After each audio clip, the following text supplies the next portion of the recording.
Well, as we mark Black History Month, we celebrate the accomplishments, honor the sacrifices, and shine a light on the legacies that have paved the way. KCTV5's Janae Hancock sat down with three men who have helped to shape Kansas City, Missouri into what it is today.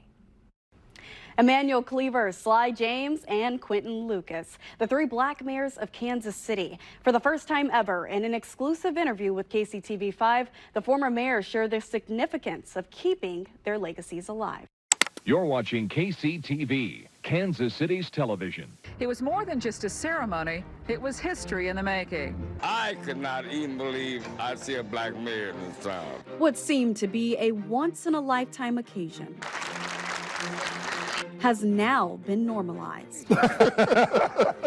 Kansas City is one of a few in the U.S. that has a running history of black mayors. Congressman Emmanuel Cleaver broke the glass ceiling when he was elected in 1991. The morning after I was elected, the first thing I did was Ollie Gates and I, and your station covered it, went to the grave of Bruce R. Watkins, who was the first African-American to run for mayor. He had laid the groundwork. The point I'm trying to make is everybody lays the groundwork for somebody else. Similar to Bruce R. Watkins, Mayor Cleaver's legacy carried on. As mayor, I want you to know that you elected only me, no one else. I never could have imagined being mayor of Kansas City. Anytime that you see a group or an individual from a group with whom you identify reach a height that you did not necessarily believe was either reachable or had been reached, you're inspired and to follow in their footsteps.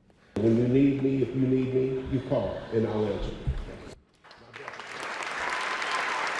I'm proud that we've had three black mayors, but what that tells me is that we have a whole lot of exceptional black Kansas Cityans who are doing a whole lot of exceptional things.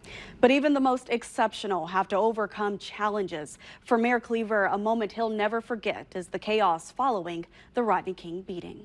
Once the decision was rendered that the police officers were not guilty, this chaos broke out all over the country.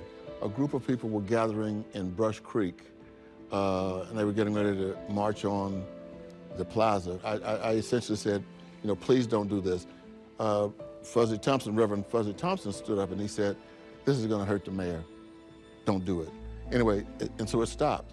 Nearly 29 years later, Mayor Lucas faced an all too familiar scene during the COVID-19 pandemic.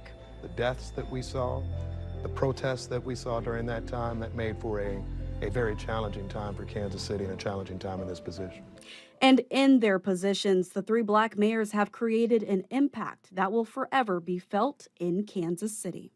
We opened up an American Jazz Museum. We opened up a Negro Leagues Museum. One thing that I think is most impactful, it's Turn the Page KC.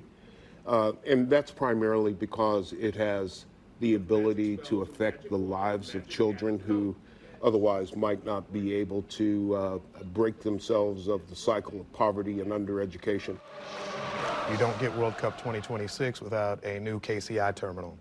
You don't have the wonderful experiences we've had from the NFL draft without an improved Union Station. So the work that they did has built up the Kansas City that we have today. And today, with a few World Series and Super Bowl victories under their belt, bow ties in their collection, And a distinct privilege to stand before you. new roles added to their list of accomplishments, I'm Emmanuel Cleaver.